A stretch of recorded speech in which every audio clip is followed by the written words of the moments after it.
Aeroporto de Zurique, novembro de 2001. O voo 3597 da Crossair é um dos poucos aviões que ainda não pousou.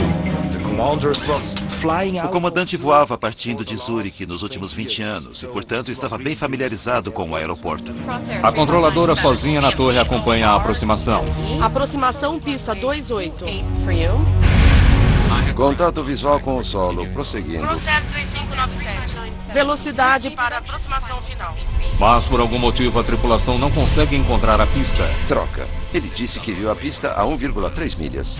E o voo termina em desastre. Processo 3597, aqui é a torre. Está me ouvindo? Uma possível emergência. Ele colidiu com a colina, portanto, estava abaixo demais. Um terrível engano levou um avião de passageiros perigosamente para fora de sua rota, matando 24 pessoas.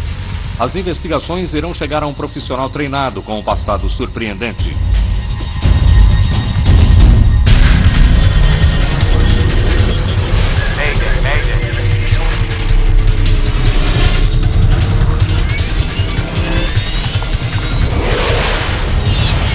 Mayday, desastres aéreos. Esta é uma história real baseada em relatórios oficiais, análises de especialistas e relatos de testemunhas. Falha de aterrissagem. – 24 de novembro de 2001. O voo 3597 da Crossair está a 27 mil pés acima da Alemanha. Enquanto o avião está no piloto automático, a tripulação começa a rever seus procedimentos de pouso. Segundo o relatório, a área de estacionamento e taxiways estão molhados. A ação de travagem não está especificada. Nenhum relatório sobre atrito? Exato. Provavelmente não fizeram a verificação recentemente. É verdade.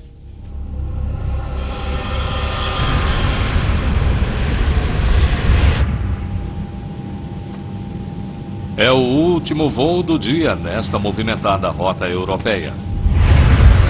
A viagem de 660 quilômetros de Berlim para Zurique, ao sul, leva apenas 1h30. Há muitos lugares vazios a bordo. 21 passageiros não apareceram para o voo. O empresário da internet Peter Hogenkamp está voltando de uma viagem de negócios na Alemanha com sua companheira Jacqueline Badran.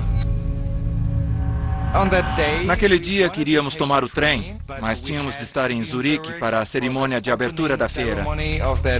Por isso decidimos que iríamos de avião. Tenho que dormir um pouco. O dia tinha sido muito movimentado, por isso estávamos muito cansados ao chegarmos ao aeroporto. Entre os passageiros está a banda Passion Fruit, a versão alemã das Spice Girls. Elas estão a caminho de um último show de uma turnê de apresentações. Fiquei surpreso quando, de repente, todos os membros da Passion Fruit entraram e se sentaram bem na nossa frente. Era tudo o que eu precisava. O voo 3597 é um Avro 146, um jato de fabricação britânica muito popular entre companhias aéreas regionais como a Crossair. O comandante é Hans Ulrich Lutz. Ele está com a companhia há mais de 22 anos como piloto e instrutor. Bom, me diga sobre a pista e as condições. Nublado com pouca neve. Visibilidade. O copiloto Stefan Löhrer é recém-chegado à companhia aérea. Ele tirou sua licença de piloto há apenas 1 ano e meio e foi contratado pela Crossair logo que saiu da escola de aviação.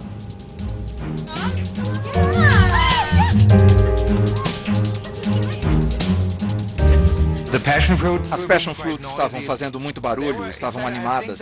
Acho que tinham ido de um show para o outro e por isso estavam com as roupas de palco. Eu disse, oh meu Deus, será que eu realmente preciso disso? Não posso simplesmente dormir? Acho que não tem problema se eu mudar de lugar. Decidimos nos sentar algumas poltronas mais para trás e mudar de lado. Então ficamos em uma parte bem silenciosa.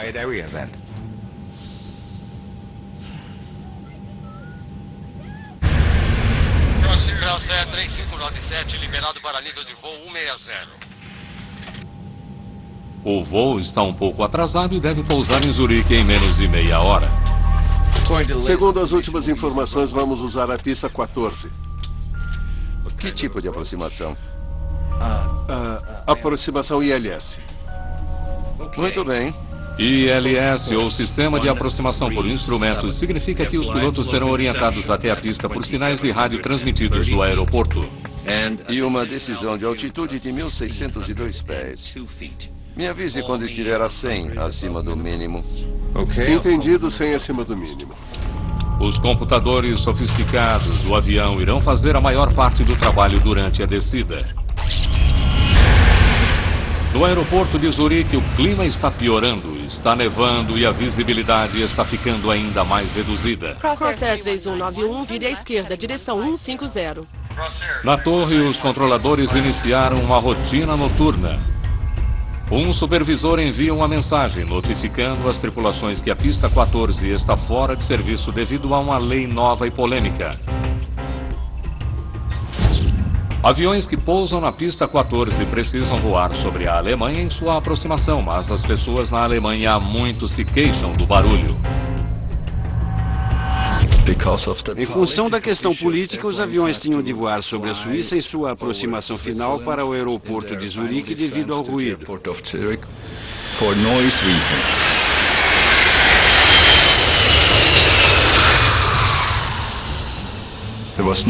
Não havia quaisquer outras razões operacionais ou referentes a clima. Era algo puramente político. A Suíça havia concordado em fechar a pista 14 depois das 10 da noite para manter fora do espaço aéreo alemão os aviões que aterrissavam e que usariam então a pista 28. A tripulação ainda não recebeu essa informação, mas o copiloto Lehrer está familiarizado com a nova regra. Devo perguntar se ainda é a pista 14? São quase 10 horas. Sim, tenho certeza de que ainda é a 14. Aproximação de Zurique, Crossair 3597. Por favor, confirme se a aproximação é ILS 14. Crossair 3597, identificado.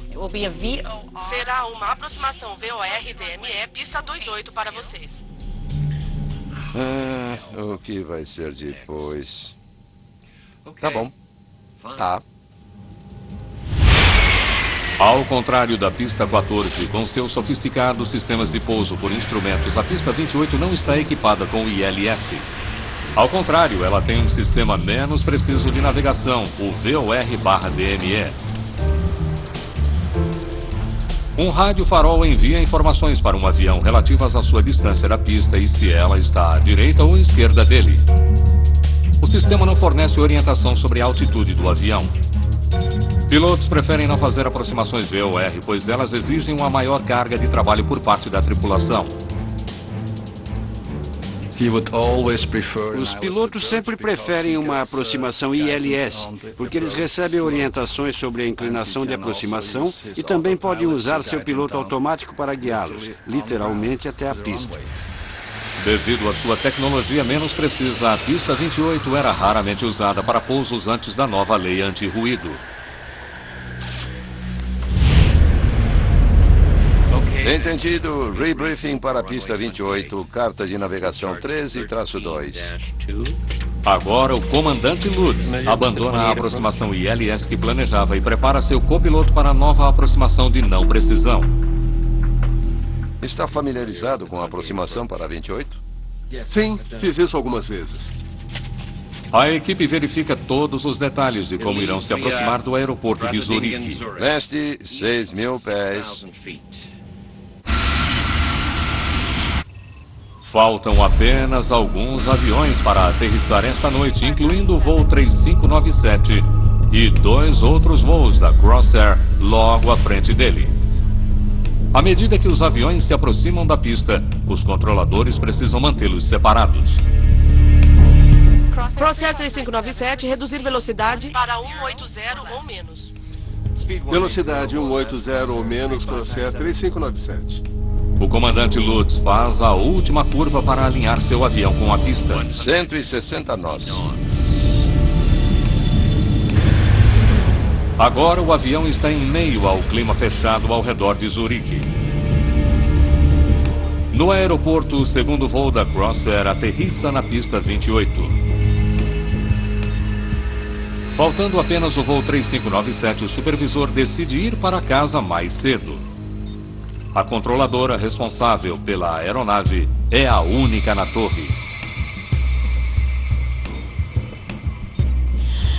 Crossair 3597. Continue redução da aproximação final.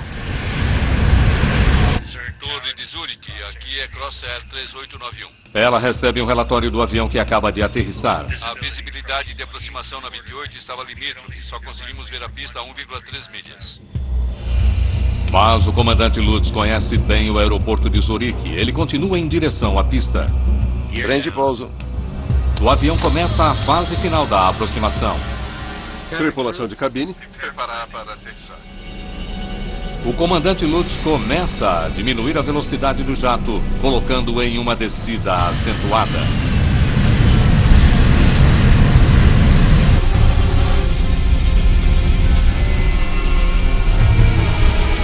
Seis milhas.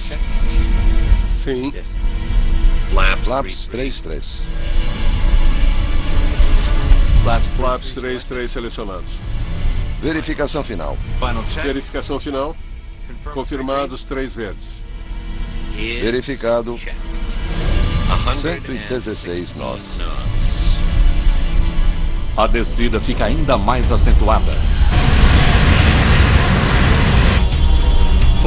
Estender flaps totalmente.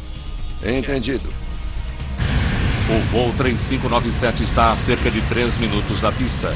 O comandante Lutz espera vê-la a qualquer momento.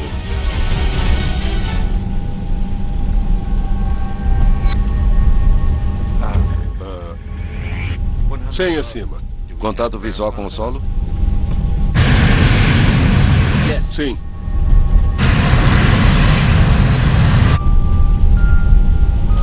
Os passageiros se preparam para a aterrissagem. Estávamos bem perto do aeroporto, e então você pensa, tudo bem, está sendo tranquilo. Mas estava escuro e estava nevando, por isso não conseguíamos ver nada. Na torre, a controladora monitora o voo para se certificar de que ele está alinhado com a pista. Crossair 3597 liberado para pouso na pista 28.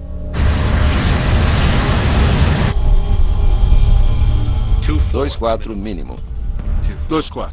O voo atingiu a altura de decisão, 2.400 pés acima do nível do mar, 1.000 pés acima do solo, perto de Zurique.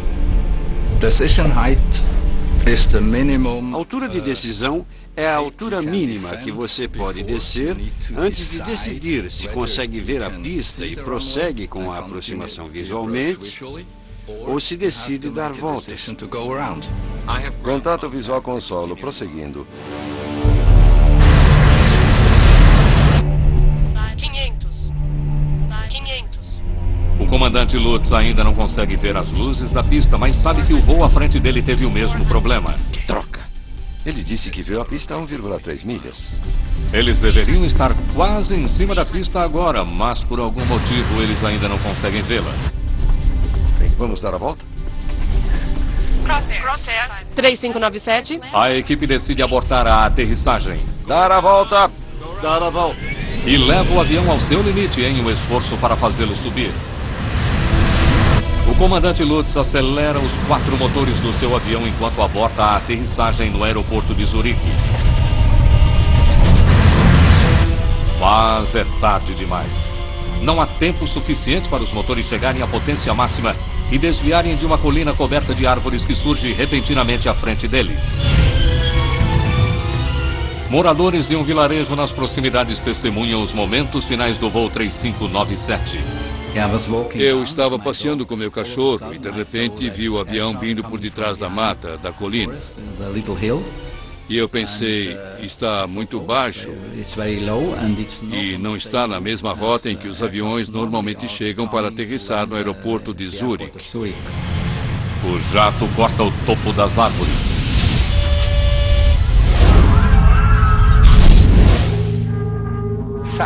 De repente ele estava chacoalhando muito. O que está acontecendo? Alguma coisa está errada.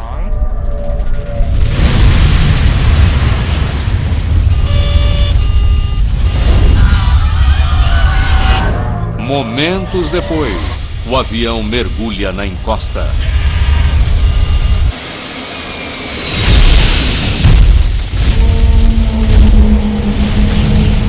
Crosshair 3597, aqui é a Torre de Zurique, está me ouvindo? Crosshair 3597, aqui é a Torre de Zurique, está me ouvindo? De repente, todo o céu a oeste estava ficando todo alaranjado, como um grande incêndio. Uma explosão. O impacto arrebenta a aeronave. As asas se desprenderam e, como o combustível fica nas asas, o fogo começou a entrar no avião. Crosshair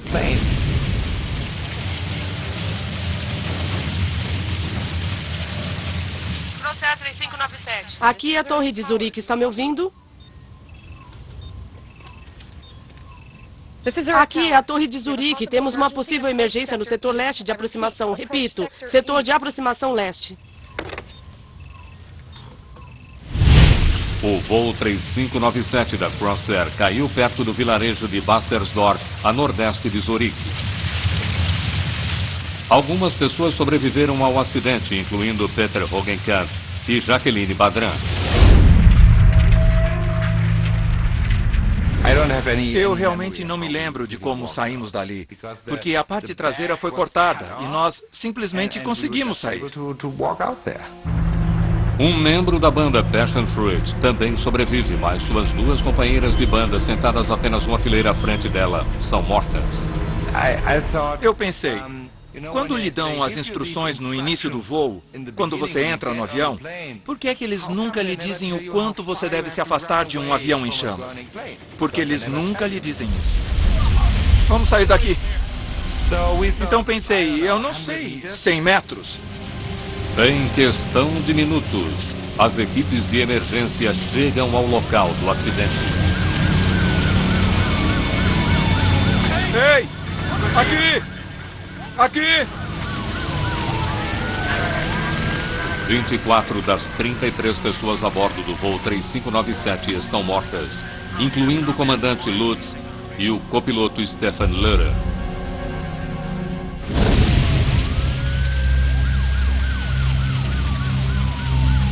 Daniel Knecht, investigador da Agência Suíça de Investigação de Acidentes Aéreos, chega ao local do acidente. Recebi o telefonema do nosso serviço de emergência por volta das 10h30 da noite. Meia hora depois, eu estava no local do acidente. A parte traseira da fuselagem estava praticamente intacta. Foi também a parte por onde a maioria dos sobreviventes saiu, sem ferimentos. Para Peter Hogenkamp e sua parceira, parece que o fato de terem ido para a parte traseira do avião salvou a vida deles. Creio que foi simplesmente sorte. Acho que a história teria sido completamente diferente se não tivéssemos mudado de lugar. Por isso as Passion Fruit podem ter salvado a nossa vida. Enquanto as equipes de resgate cuidam dos sobreviventes, Knecht e sua equipe investigam o local. A localização dos destroços distantes do aeroporto é de interesse dos investigadores. 4 quilômetros e 50 metros da pista. A aeronave não estava onde deveria estar. Ela colidiu com uma colina a leste da pista 28.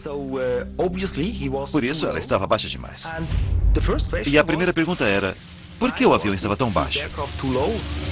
Os gravadores da caixa preta são encontrados entre os destroços e estão em boas condições.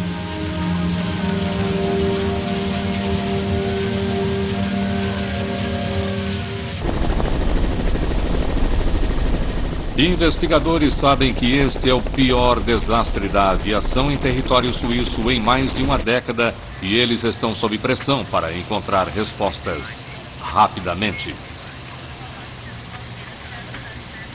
Enquanto os trabalhos continuam no local do acidente, um posto de comando é estabelecido nas proximidades. Jean Avenay lidera a equipe da Agência Suíça de Investigação. Ele assume o comando do caso da Crossair. O público estava muito inquieto em relação ao acidente. Os meios de comunicação levantavam muitas questões e, por isso, naturalmente, tivemos de fazer uma investigação mais aprofundada. O acidente aconteceu no final de um longo dia para o comandante Lutz, mas devido a seu passado, os investigadores precisam considerar outras causas.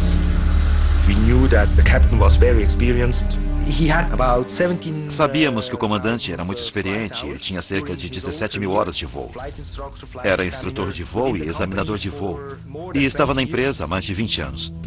Os gravadores de voo são enviados para um laboratório em Paris para a extração dos dados. Ao mesmo tempo, os investigadores começam a recuperar fragmentos e destroços no local do acidente. Eles buscam sinais que venham a revelar problemas. A posição dos dispositivos é muito importante. Além disso, se você tem algum painel de indicação com lâmpadas, por exemplo, você pode, depois de um acidente, analisar os diferentes fios nas lâmpadas.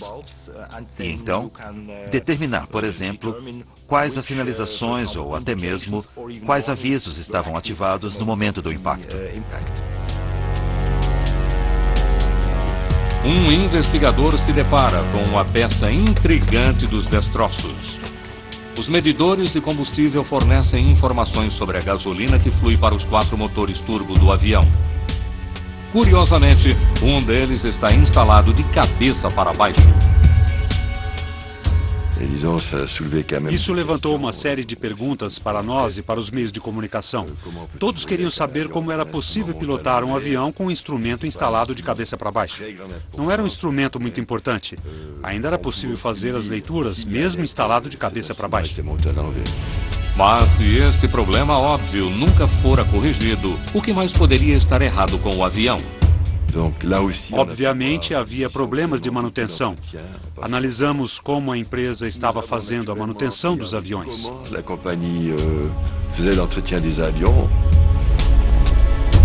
Enquanto essa questão está sendo analisada, investigadores estudam os motores do avião para determinar se eles estavam funcionando no momento do acidente. Detritos, solo, galhos e árvores e outros destroços dentro dos motores sugerem que sim. Fizemos uma verificação visual e constatamos que os 4 motores estavam funcionando no momento do acidente.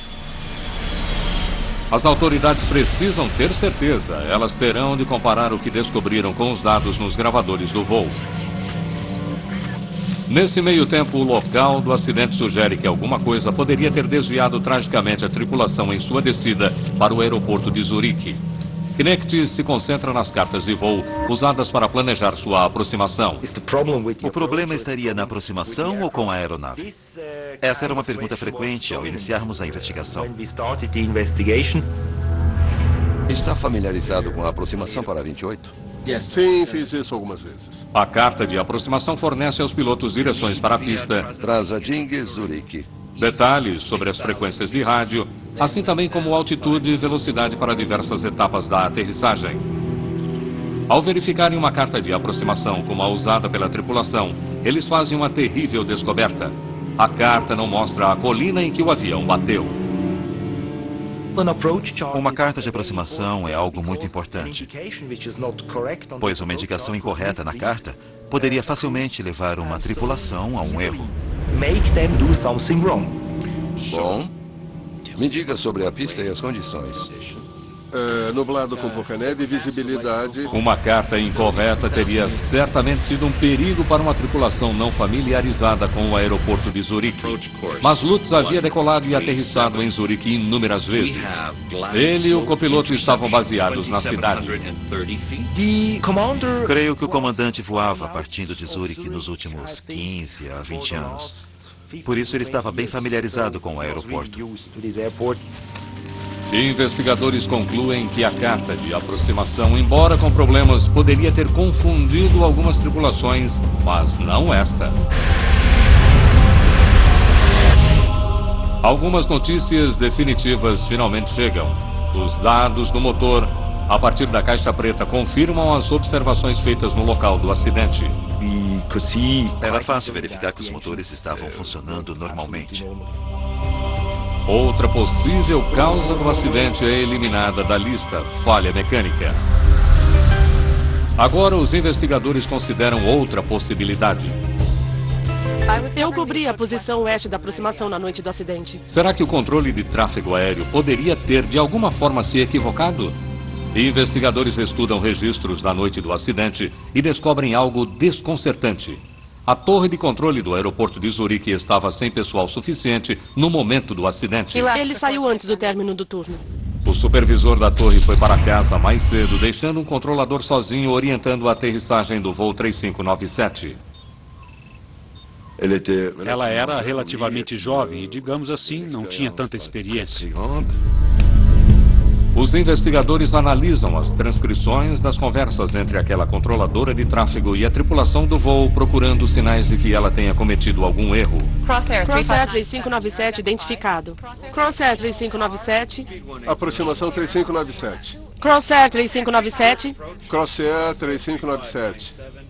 Aterrissagem liberada. Eles não encontram indicação alguma de que a controladora tenha dado instruções equivocadas à tripulação, mas ouvem a chamada de rádio feita pelo voo da Crosshair que aterrissara. Torre de Zurique, aqui é Crosshair 3891. A visibilidade de aproximação na 28 estava limítrofe. Só conseguimos ver a pista a 1,3 milhas. Aquele piloto tinha alertado a torre sobre as más condições na aproximação para a pista 28. Ela tinha opções. Eles se perguntam por que a controladora não fechou a pista. Devido à má visibilidade, ela poderia ter reaberto a pista 14, apesar da lei anti-ruído. Isto teria permitido que a tripulação fizesse uma aproximação por instrumentos, mas ela não fez isso. Obrigada, Crosshair 3891. Tenha uma boa noite. Teria sido muito mais fácil fazer a aproximação ILS com esse tipo de clima, independentemente da questão política. Suspeita-se de que, sem o supervisor, a controladora não tinha experiência para fazer uma mudança tão importante. Portanto, ficou claro que tomar a decisão de não permitir uma aproximação na pista 28 e, em vez disso, usar a pista 14, exigia certo grau de confiança, certo grau de coragem. Entretanto, o comandante Lutz também tinha ouvido o mesmo alerta. Só conseguimos ver a pista a 1,3 milhas. Trem de pouso. Apesar disso, ele prosseguiu. Agora, os investigadores têm certeza de que a controladora não foi de forma alguma responsável pelo acidente. O piloto pode dizer não quando achar que deve. Ele pode rejeitar a liberação para pouso.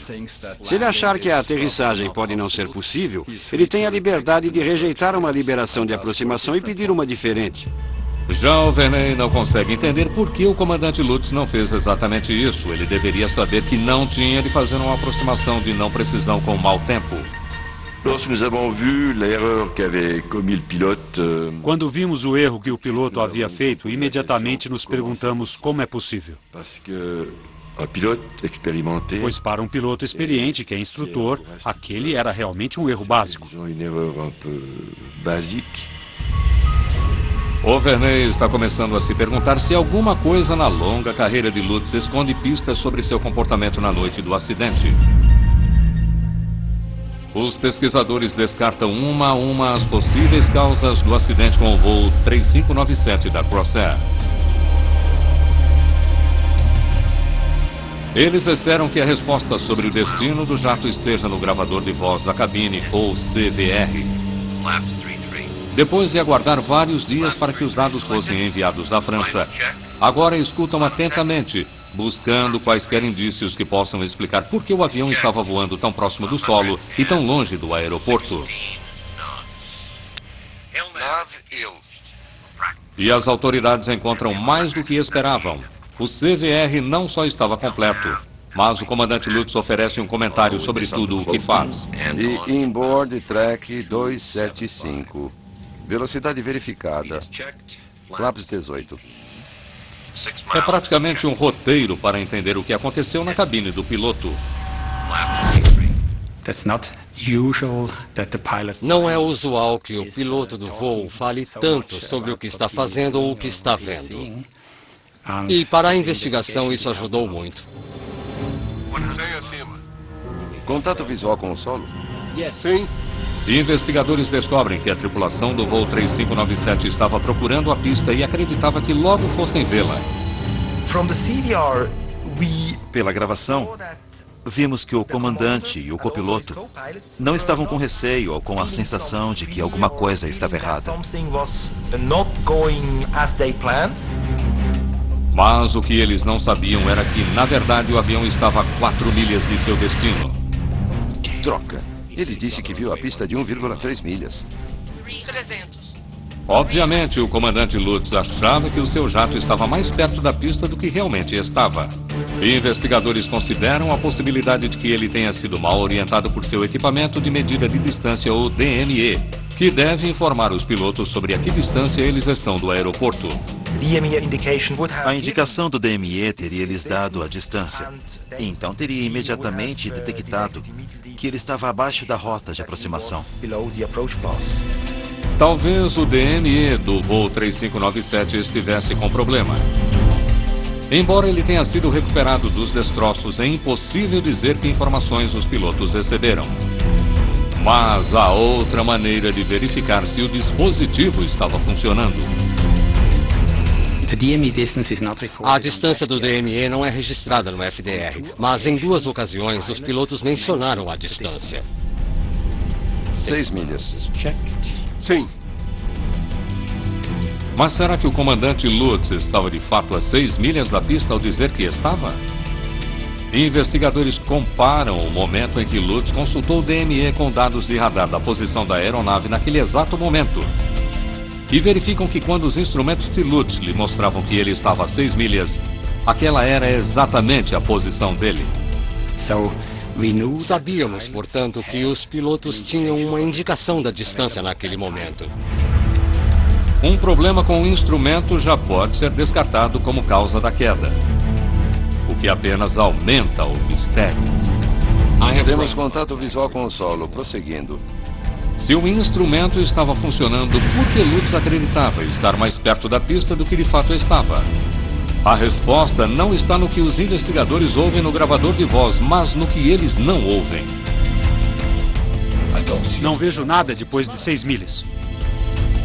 Contato visual com o solo? Nenhum dos pilotos verificou o DME depois da leitura de 6 milhas. Sim. Isso mostra aos investigadores que Lutz não estava monitorando seu instrumento fundamental nos minutos finais de sua aproximação. Em vez disso, ele estava preocupado em ver as luzes da pista. Não é isso que os pilotos devem fazer. O piloto do voo deve manter os olhos nos instrumentos, pois todas as informações que ele precisa estão ali. Ele só passa a voar em função do que vê quando o copiloto lhe diz pista à vista. Só então o comandante pode tirar os olhos dos instrumentos e voar em função do que vê, porque a aterrissagem é feita visualmente. Parce que l'atterrissage en tant que tel se fait à vue. Se Lutz tivesse verificado seus instrumentos, ele teria sabido a que distância realmente estavam da pista. Mas como foi que eles foram parar tão longe dela? 400. Confirmando 3 vezes. 400. Confirmado. 116 nós. Uma análise mais aprofundada dos dados da caixa preta revela que Lutz colocou o avião em uma descida acentuada quando iniciou a aproximação final para o aeroporto de Zurique. Entretanto, é facilmente perceptível que seu perfil de aproximação estava fora de sincronia com a trajetória estabelecida em sua carta. O perfil de aproximação para a pista 28 orienta os pilotos a fazer uma descida gradual e constante que os levaria a 2.400 pés depois de passarem pelas colinas ao redor de Zurique. E então os pilotos precisariam nivelar o avião até que vissem a pista. Quando os pesquisadores comparam a aproximação de Lutz com o perfil de aproximação que ele deveria seguir, eles descobrem que a sua descida muito acentuada levou o avião para 2.400 pés, bem antes que eles passassem pelas colinas. E então ele continuou a descer até atingir o solo. Está começando a parecer que Lutz violou uma das regras fundamentais da pilotagem. Aeronaves que estão fazendo aproximações de não precisão devem se nivelar na altitude mínima de descida ou altura segura até que vejam a pista. Essa altura de segurança tem por objetivo manter a aeronave acima de quaisquer perigos potenciais. Trata-se realmente de um erro básico. Todo piloto é treinado para respeitar tais mínimos. Não apenas no que se refere às aproximações VOR e DME, mas também às aproximações ILS. Entretanto, o comandante Lutz manteve a aeronave em uma descida acentuada, sem mesmo uma pausa a 2.400 pés. Para os investigadores, a pergunta lógica que viria a seguir era: será que ele conseguia ver a pista ou não? Contato visual com o solo. O que ele quer dizer com contato visual com o solo? Eles precisam saber se era mesmo possível para Lutz ver a pista quando ele disse isso. Investigadores recriam os passos de Lutz em um simulador, programando-o com o tempo que eles estavam enfrentando naquela noite. 6 milhas da pista, altitude 3.300 pés. 4,8 milhas, 2.400 pés. Ainda sem pista à vista. Não, ele não conseguiria ver a pista, porque havia uma colina entre ele e a pista. E naquela altitude era impossível ver a pista. Conclusão: o comandante Lutz havia claramente violado a altitude mínima de descida. Se há um terreno plano ou colinas, as mínimas são definidas de acordo com isso. E de forma alguma você pode ignorar esses valores, havendo colinas ou não. Esta conclusão levanta questões não apenas em relação às ações de Lutz, mas também em relação às de seu jovem copiloto. 2,4 mínimo. 2,4.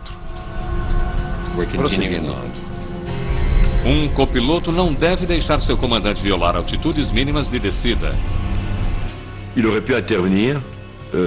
O copiloto poderia ter dito: não, pare, não conseguimos ver a pista, não vamos descer.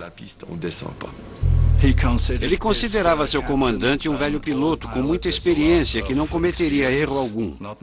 Muito provavelmente ele estava confiando demais nele. E sendo submisso, talvez não tenha falado a tempo, apenas para manter a harmonia na cabine. Não havia falha mecânica ou problemas com os instrumentos do avião. E não houve qualquer negligência por parte da controladora de tráfego aéreo. Mas agora está claro que o comandante Lutz cometeu uma série de erros catastróficos, selando o destino do voo 3597 e causando a morte de 24 pessoas. Investigadores procuram saber mais a respeito do comandante Hans Ulrich Lutz, para ver se alguma coisa em sua vasta experiência poderia explicar o porquê de ele ter levado ao acidente o voo 3597. O que eles descobrem é realmente alarmante.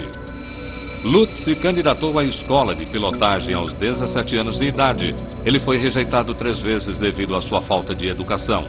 Finalmente, ele conseguiu sua licença aos 20 anos de idade, mas continuamente não era aprovado nos exames, por não compreender corretamente os sistemas de navegação. O comandante Lutz pode ter tido uma longa carreira, mas não foi uma carreira brilhante. Anos de voo e horas de voo não dizem nada sobre competência. Entretanto, por alguma razão, ainda que ele fosse um piloto abaixo da média, isso não impediu a Crossair de o contratar em 1979. Ele havia tido problemas por toda a sua carreira. Vários incidentes haviam acontecido anteriormente e ele não tinha se saído bem em várias avaliações. Bem, ele tinha algumas limitações.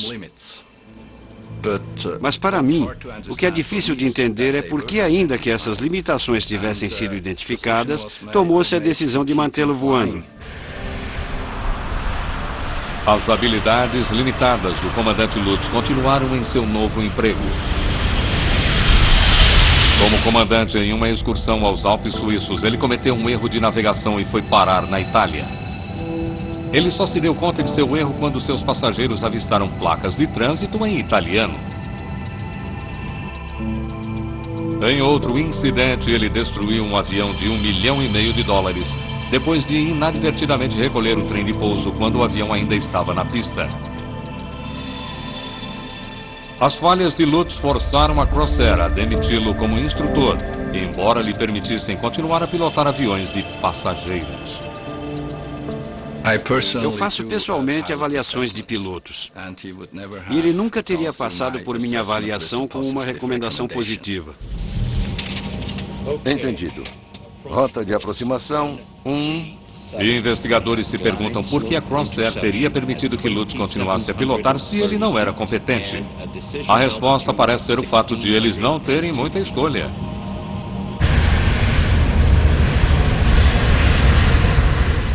O primeiro vislumbre que os investigadores tiveram sobre os problemas na Crossair veio depois que eles encontraram o dispositivo de cabeça para baixo no local do acidente. Tivemos de verificar se os funcionários tinham recebido o treinamento adequado, se tinham as qualificações exigidas para esse tipo de trabalho. Não foram encontrados problemas flagrantes de manutenção. Entretanto, ao verificar as práticas de contratação da Crossair, foi possível entender por que o comandante Lutz tinha autorização para continuar voando. Talvez a companhia aérea tivesse crescido rápido demais ao longo dos anos 80 e 90. A empresa se expandira muito rápido e, com o sucesso, é claro, havia necessidade de aumentar o pessoal rapidamente. Trabalhadores de escritório e mecânicos são uma coisa, mas quanto a pilotos, você tem que sair a campo e descobri-los. Naquela época, eles estavam desesperados por pilotos. E de alguma forma, decisão alguma foi tomada para despedi-lo devido a seu desempenho questionável durante sua carreira. As falhas do comandante Lutz o atingiram em 24 de novembro de 2001. Vamos dar a volta? Dar a volta! 24 pessoas perderam a vida.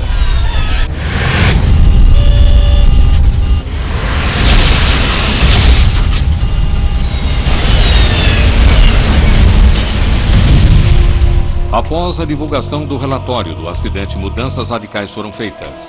As autoridades da aviação suíça obrigaram a Crossair a aumentar o número de funcionários que supervisionam os pilotos. Eles também analisaram outras companhias aéreas para saber se havia outros funcionários despreparados como Lutz.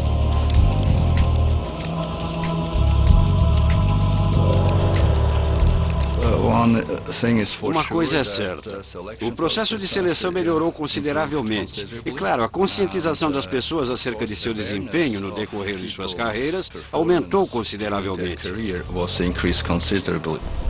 A Crossair deixou de existir em 2002. Ela foi incorporada ao Serviço Nacional de Transporte Suíço. Quando a Crossair se tornou suíça, foi adotado o processo anterior de seleção da Swissair.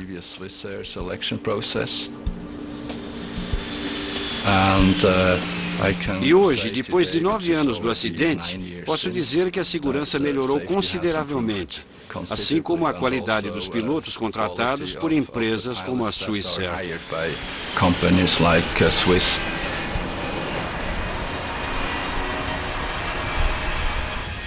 Desde a queda do voo 3597, a pista 28 em Zurique foi melhorada com sistema de pouso por instrumentos e um alerta automático que avisa os controladores quando a aproximação de um avião é baixa demais.